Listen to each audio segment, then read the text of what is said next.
Interesting week this past week here for me to review.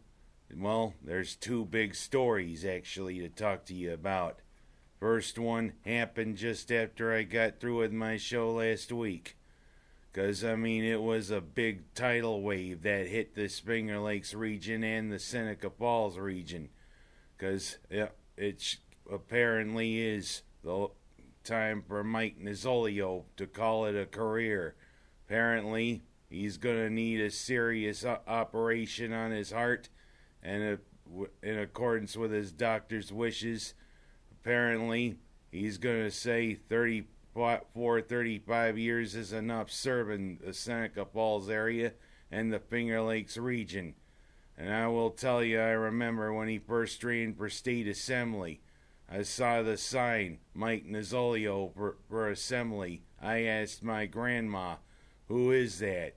I was only 12 years old, and my grandma just talked with a lot of pleasure about Mike, because he was a neighbor to her. She lived on Tyler Avenue.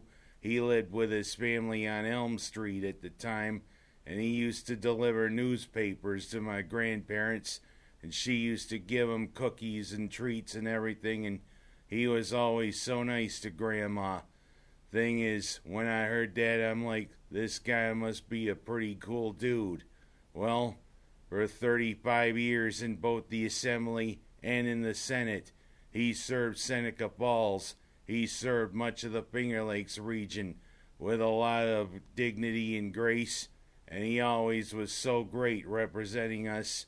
He always came to events. He was always so helpful to the people of Seneca Falls, Seneca County, and the Finger Lakes as a whole. He's also a Father Beattini Award recipient, and I always like to hear the stories when he came to help introduce recipients of the award about his family's ancestry, especially growing up in the shadow of Mount Vesuvius.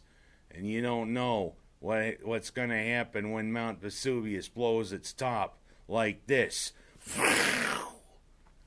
Sorry, that's my hat, not Mount Vesuvius. Of course, I can erupt like Mount Vesuvius, but I digress. I have to say, my hat is off to you, Mr. Nozzoli. You've done a wonderful job representing this region in the New York State government, and I wish you the best luck on your retirement, and also wish you the best of luck with your upcoming operation. Get well soon. We like seeing you around here in Seneca Falls and in the Finger Lakes. Now I'm going to go from talking about Senator Nozzoli to also about the big game last weekend. How about it? That was an old school Super Bowl if there ever was one. Yep, the offenses kind of took a vacation because the defenses took center stage, especially Denver's defense. You know, for all the style and flash that Cam Newton always seems to have with his outfits and his play, apparently it was Denver's defense that brought the flash. 7 times they said to Newton, "Sit down, son."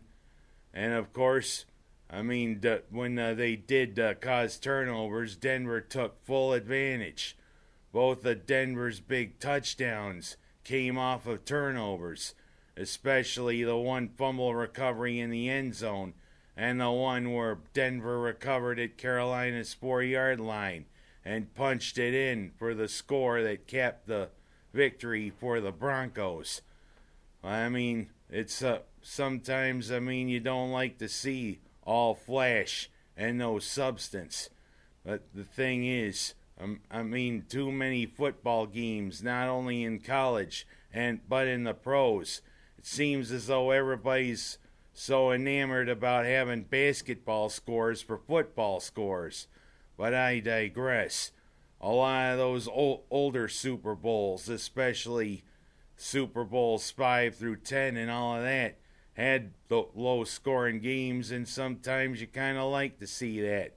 Have the defense take center stage. Yeah, some people would say boring, but makes for good football. And it also made for good football to see in what potentially is his final game, Peyton Manning at 39 getting another Super Bowl ring. And of course, he kind of just blew away the question because everybody is wondering, is this it for probably the greatest quarterback of the last 20 years? Although some fans of Tom Brady are going to disagree. But you know, I really don't know if Manning's done yet. Yeah, he may be done in Denver because Brock Osweiler has shown that he can handle the job. But I mean, even though Manning has lost some zip on his ball, I mean, the Rams, who are heading back to Los Angeles, are actually dangling a little bit of raw meat in front of Manning. And you know what happens when you dangle raw meat in front of a cat or in front of a dog? They'll chomp on it. Of course, I'm not calling Manning a cat or a dog. I mean, the enticement of him playing at 40 years old, you know, maybe he's not quite done yet. But, you know, if he does call it quits, it would be a great way to cap what has been a legendary career. Heck, Manning holds pretty much every passing record in the book. You know, he's got nothing more to prove to me. You know, it was a great career, Mr. Manning. And I'm going to go from talking about the Super Bowl, and I will say what a spoiled brat Newton looked like in the post-game press conference, to talking about what has become the other big thing about Super Bowl Sunday, the commercials. Thing is, last year had a somber tone with the commercials, but this year they kind of wanted to go with a little humor in it. But I will just tell you, what were some of these advertisers thinking? I mean, some of the commercials were great, especially Kevin Hart, the father from hell, in those Hyundai commercials, and also the Doritos commercial with the dogs, especially the dogs putting up a disguise to try to get bags of Doritos, and also good old Christopher Walken in that great commercial there for Kia, putting on the hand sock puppet, if you know what I mean. But I mean some of these others, especially Mountain Dew with that puppy monkey baby. That is one of the most eerie, peculiar ads I have ever seen. Of course, who would want a puppy monkey baby, if you know what I mean? Of course, also the dachshunds running with the hot dog suits, running to the bottles of ketchup and the bottles of mustard to Harry Nielsen's song, If I Can't Live If Living Is Without You. You know, that is a great classic song from the 70s. But you know, bad taste. And of course, you know me, nobody puts ketchup on a hot dog around me. And of course, Harry Nielsen died of a heart attack 22 years ago. Had he seen that commercial, I bet he would have had another heart attack. I mean, the worst thing, why have commercials for drugs that take care of constipation and irritable bowel syndrome airing during a Super Bowl? You gotta be kidding me. I mean, two things while people are stuffing their face with junk airing during the Super Bowl. That was a bad taste. No pun intended. I mean, sometimes you gotta wonder about these advertisers. Heck, everybody eagerly awaited the Clydesdales, and it was only a passing reference to them with Anheuser-Busch's commercial. What the heck is going on? You gotta have some commercials in good taste, if you know what I mean. And I'm gonna close this week with talking about what is a Buffalo Bill and a Syracuse Orange player thinking. Apparently, LeSean McCoy and Curtis Boona Brinkley got in a brawl with a couple of off-duty Philadelphia police officers at a nightclub, and apparently one of the officers suffered a fractured skull.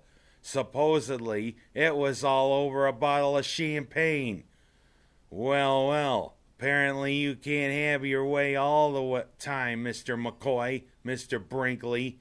You know, Mr. Brinkley, I was proud of you that you defied the odds to make an NFL team, even though you only lasted a couple of years in the league. But I mean, all over a bottle of maybe Dom Perignon or Cristal or whatever the heck it is. What are you thinking, McCoy? I mean, heck, you don't tussle with police officers. Now, I mean, look what Buffalo's probably going to do. I don't know whether they're going to pull the same thing that the Cleveland's going to pull with Johnny Manziel. Of course, Johnny Manziel's damaged goods, if you know what I mean. He's through, washed up. That's what happens when you get some freshman who wins the Heisman Trophy and gets a swelled head. Well, to everybody out there, happy Valentine's Day coming up. Those are my rants for this week.